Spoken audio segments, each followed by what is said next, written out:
When Nicki Minaj speaks, the world listens, but this time, she didn't just speak, she detonated a bomb. For years, the internet has whispered about Gucci Mane's mysterious transformation, his sudden weight loss, his almost unrecognizable personality shift, and those interviews where he seemed like a completely different person. Fans joked about clones, critics blamed rehab, and the industry simply pretended nothing strange was happening. Until now. In a revelation that has set social media on fire, Nicki Minaj has stepped forward claiming that the Gucci you see today isn't the real one. Her statement didn't just fuel the conspiracy, it blew the lid off it. Why would one of the most powerful artists in the world suggest something so outrageous? What did she see, or what does she know, that pushed her to break the silence everyone else maintained? According to Nicki, Gucci Mane wasn't just different. He was replaced. And what's even more disturbing is her claim that she knows exactly who is controlling him and why the truth has been buried for so long. Brace yourself. This isn't just another celebrity rumor.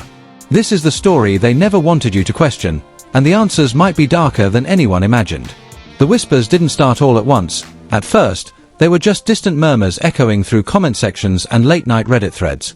People noticed something off, but nobody had the courage to say it out loud. Gucci Mane's return from prison wasn't just a comeback, it was a transformation so unreal, so abrupt, that even his longtime supporters struggled to process it. The man who once stumbled through interviews, slurred his words, and carried the weight of addiction like a shadow suddenly appeared in perfect shape, speaking in a strangely polished tone, and acting like someone who had been reset. Conspiracy theorists, of course, thrive on moments like these. They don't just ask questions, they dig until they convince themselves there's something more. They said his jawline was different. His voice had smoothed out. His smile wasn't the same. But even then, the theory was nothing more than online chaos, a joke repeated so often it started to sound like a possibility. The real explosion happened when people close to Gucci started reacting in unpredictable ways. His ex-girlfriend, someone who had known him before the fame, the scandals, the meltdown, she went online and insisted that the man fans were celebrating wasn't the same person she once loved. She claimed his energy felt unfamiliar, that his eyes didn't hold the same spark, and that the last time she saw the real Gucci, something inside him seemed broken beyond repair. When she said, "That ain't him," the internet didn't ignore it. They dissected every syllable, every gesture, turning her emotional outburst into so-called evidence. Whether she was grieving the past or reacting from pain, nobody cared. They cared only about the narrative forming in real time. Things spiraled even further when an unexpected name entered the conversation: rapper Hopsin. Known for pranks and outrageous stunts, he posted a bizarre claim saying he was approached to replace Gucci. He insisted shadowy figures pressured him, presented him with clothing, gave him instructions, and demanded he step into Gucci's life. Most people dismissed it immediately. But for conspiracy lovers, it wasn't the content, it was the fact that he said anything at all. Even if it was a joke, they treated it like a confession disguised as comedy. His video became the spark that lit a much bigger fire. Suddenly, old photos of Gucci from before his arrest resurfaced everywhere. People pointed out differences, real or imagined, like digital detectives determined to expose something the world wasn't supposed to see. But the transformation alone wasn't enough to keep the theory alive. What truly pushed the narrative into the mainstream was the strange, tense dynamic that seemed to surround Gucci after his release. Fans noticed moments in interviews where his wife, Kesha, appeared overly attentive, sometimes even interrupting him or finishing his sentences. Conspiracy theorists turned these completely ordinary moments into fuel, calling her a handler, someone allegedly assigned to monitor, control, and guide this new version of Gucci. They claimed she corrected him whenever he misspoke, whispered during interviews, or guided conversations in certain directions. While millions saw a supportive partner helping someone rebuild their life, conspiracy-minded viewers saw something darker: management, manipulation, and control. Then came Nicki Minaj's involvement, the moment everything shifted from niche internet speculation to a global social media meltdown. Her long, heated rant wasn't targeted at Gucci himself, but at Kesha, accusing her of taking credit for Nicki's success and calling her a handler in the process. It was a single word, but to people already deep into the conspiracy, it was confirmation. Nicki didn't say Gucci was a clone, but she didn't have to. The internet filled in every blank for her. Fans ran wild with theories, clips, screenshots, and tweet threads claiming Nicki had finally said what everyone was thinking. But the truth is more layered than any viral thread. Nicki's anger was personal, emotional, and rooted in old tensions, but conspiracy lovers didn't care about nuance. They twisted her words, amplified them, and painted her as the whistleblower of a secret too big to contain. Every tweet she made was broken down like a hidden code. Every emoji became a signal. Every vague sentence became a deliberate hint. The result? The clone theory wasn't just revived, it became stronger, louder, and more widespread than ever. Even those who didn't believe it found themselves curious, wondering how a simple feud transformed into one of the internet's most bizarre modern myths. And with every new voice joining the conversation, one chilling question kept echoing louder. If Gucci really did change this dramatically, what exactly happened behind the scenes? Rumors don't need evidence, they just need momentum. And by the time the Gucci clone theory reached its second wave, momentum was all it had. People began digging deep, not just into Gucci's past, but into his habits, his speech patterns, even the way he laughed. Fans uploaded side-by-side videos of Gucci before prison and after, freezing frames at the exact millisecond to point out differences in his smile or the way his eyes moved. Entire TikTok accounts were created just to prove he wasn't the same person. Some called it delusion. Others called it research. But the louder the speculation got, the more people felt something was slipping through the cracks. One of the strangest claims came from a man who said he shared a cell block with Gucci. He insisted that the rapper struggled heavily during his time inside, mentally and physically. According to him, Gucci's withdrawal from addiction was brutal, and there were days he could barely function. The same man also claimed that after months of silence, one day prison guards acted differently around Gucci's cell, almost like something had happened they didn't want to discuss. There was no proof, no names, not even dates, just vague storytelling. Still, for conspiracy theorists, it was enough. They took it as a sign, maybe something really did happen behind those walls. Then people began noticing another odd detail. After his release, Gucci didn't spend much time around his old friends. Many of the people he used to party with, fight with, and make music with were suddenly nowhere near him. Some chalked it up to personal growth. Maybe he just wanted to cut off toxic influences. But conspiracy lovers gave it a darker explanation. They said the new Gucci couldn't be around the old crew because they would instantly know the truth. Even simple things like unfollowing old friends online became proof in the eyes of those who already believed. Even his tattoos became a hot topic. A few fans claimed some tattoos looked too clean, like they had been redone or replicated. Others argued that certain tattoos were in slightly different positions. Tattoo artists debunked most of these claims, calling them angles and lighting tricks, but that didn't matter. Once people believe in a story, they'll bend anything to fit the narrative.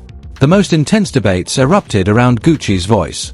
Before prison, he spoke with a rough, gravel-like tone that reflected years of stress, drugs, and late nights. After prison, his voice sounded calmer, clearer, almost like a completely different person. Vocal experts explained this could easily be the result of sobriety, weight loss, and better health. But online theorists refused to let go. They dissected audio files, slowed the pitch, compared frequency patterns, turning their obsession into a full-blown investigation. And through all of this chaos, the tension between Nicki Minaj and Kesha continued to bubble. Nicki's single comment about a handler was enough to make people hyper-focus on Kesha's every move. Clips surfaced of her smiling at Gucci during interviews, touching his arm, adjusting his posture. Normal couple behavior turned into handler behavior in the eyes of conspiracy-minded fans. Every gentle correction became a coded instruction. Every whisper became a secret warning. Even when Kesha posted supportive messages about Gucci's growth, people twisted her words, claiming she was maintaining the illusion. What made everything even stranger was how Gucci handled the accusations. When the clone theory went viral the first time, he didn't shut it down harshly. Instead, he laughed it off, saying things like, "I'm the best version of me." For many, this was innocent humor. For others, it was suspicious, too polished, too media-friendly, too unlike the old Gucci who used to speak impulsively and emotionally. The more he tried to move on with his life, the more the internet tried to drag him back into the conspiracy. Memes turned into theories, theories turned into threads, and threads turned into an entire online culture dedicated to proving the impossible. And while most people didn't actually believe Gucci was replaced, they couldn't deny one thing. Something about his comeback didn't feel normal. Something felt staged, controlled, or at least, carefully managed. And that's all a conspiracy needs, one tiny crack for people to slip inside and build an entire alternate reality.